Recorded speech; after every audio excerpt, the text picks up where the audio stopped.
Bonsoir. C'était la fin du cauchemar aujourd'hui pour 238 Vietnamiens du Hai Hong arrivés en fin de matinée à Roissy en France. Ces réfugiés ont été pris en charge dès la sortie de l'avion par les services de la Croix-Rouge. Ils ont été immédiatement dirigés vers Créteil, où se trouve le centre d'accueil de France Terre d'Asile. Ces 238 réfugiés viennent s'ajouter aux quelques 50 000 personnes venant des pays de la péninsule indochinoise et déjà accueillis par la France depuis 1975. La France fait un effort colossal, a déclaré à ce sujet M. Jean-Jacques Beuclerc, qui rentre d'une mission dans le sud-est asiatique qui lui avait été confiée par le chef de l'État. D'autres pays, d'ailleurs, participent à cet effort. 68 réfugiés du Hai Hong sont arrivés aujourd'hui même à Bruxelles. Un contingent a déjà été accueilli au Canada et un autre est attendu aux États-Unis. L'affaire du Hai Hong sera donc bientôt complètement résolue, mais cette affaire n'était qu'une sorte de signal d'alarme, attirant l'attention du monde sur un problème qui, lui, demeure. L'afflux quotidien des réfugiés dans des pays déjà saturés, comme la Malaisie ou la Thaïlande, ces pays qui sont submergés par cet exode continu. Les filières du départ clandestin existent toujours pour ceux qui veulent fuir le régime vietnamien, une fuite qui peut être un véritable calvaire, comme celui du Hai Hong, dont nous vivons les dernières heures avec notre envoyé spécial, Maurice Olivary.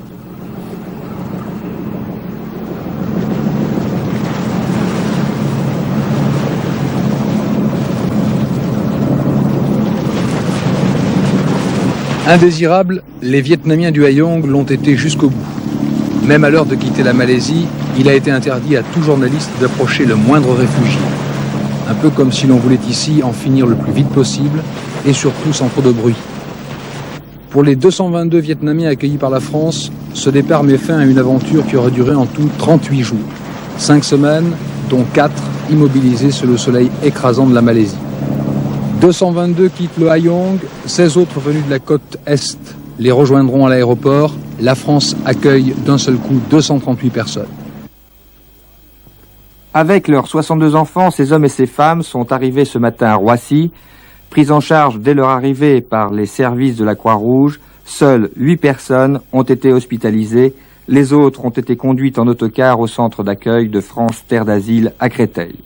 Ce centre est un centre de transit où les réfugiés vont rester une quinzaine de jours avant d'être transférés dans d'autres centres d'hébergement de province où ils resteront là environ 6 mois.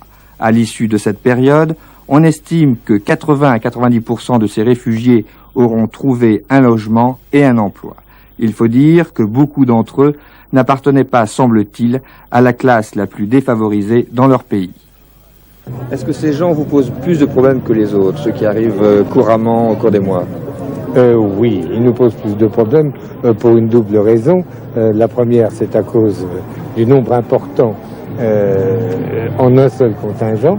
Et le deuxième, c'est à cause de l'atmosphère un peu publicitaire qu'a revêtu leur accueil.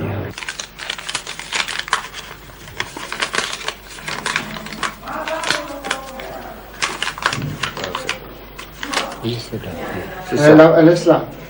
C'est de l'or pur. L'or pur. D'accord. Et vous avez payé 3 fois ça.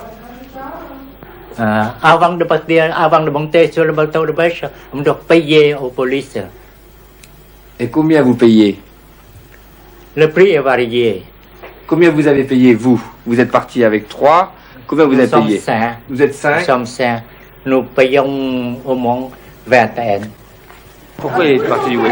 你咪嘢？同時我哋出嚟就為咗啲細路哥嘅教育嘅問題。